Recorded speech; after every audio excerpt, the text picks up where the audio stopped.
In this video, we'll cover the basic layout of the Photoshop interface. I'll be using the 2021 version of Photoshop and working on a Mac.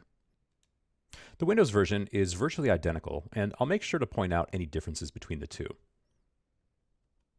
Let's open up some of our demo files by clicking File, Open in the menu bar. I'd like all of these from the Week 2 demo files.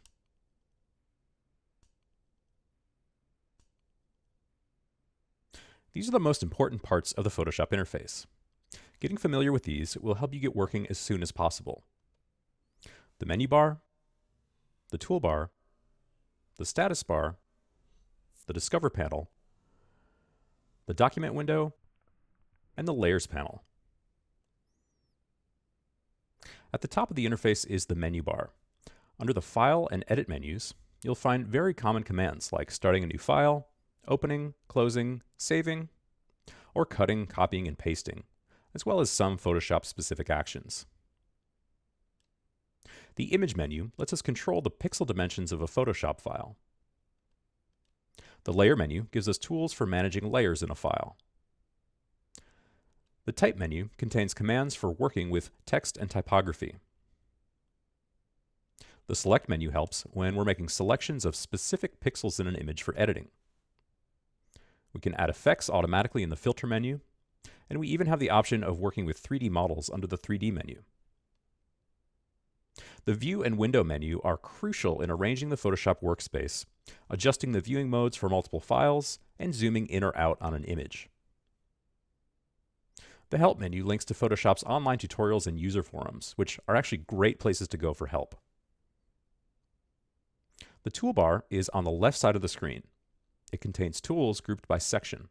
At the top are selection tools, followed by cropping tools, tools for color, paint, and photo retouching, vector drawing and type tools, navigation tools, a toolbar editor, color pickers, a toggle for quick mask mode, and a control for the screen mode. You can activate a tool just by clicking on it. Tool icons with a white triangle have submenus of similar tools. You can click and hold on those to see the whole group.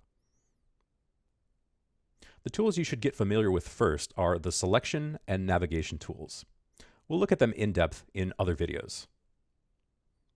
Below the menu bar is the status bar. Here you'll see detailed settings for the active tool.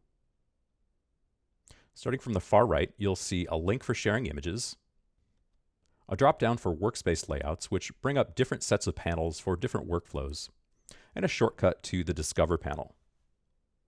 The Discover panel is another good place to go for help. You can access it by clicking on the magnifying glass icon in the status bar, or by hitting Command F on a Mac keyboard or Control F on a Windows keyboard. This lets you search through all the tools in the toolbar and menu bar, as well as linking to tutorials or explanations of new features. The document window is the central part of the Photoshop interface. It's where you'll make graphical edits, and it shows the current file.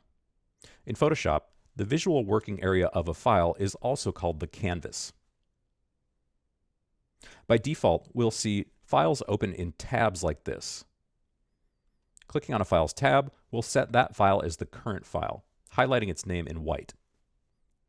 We can make different window arrangements by clicking Window, Arrange from the menu bar. So maybe we try 6 up, and we can see more than one simultaneously.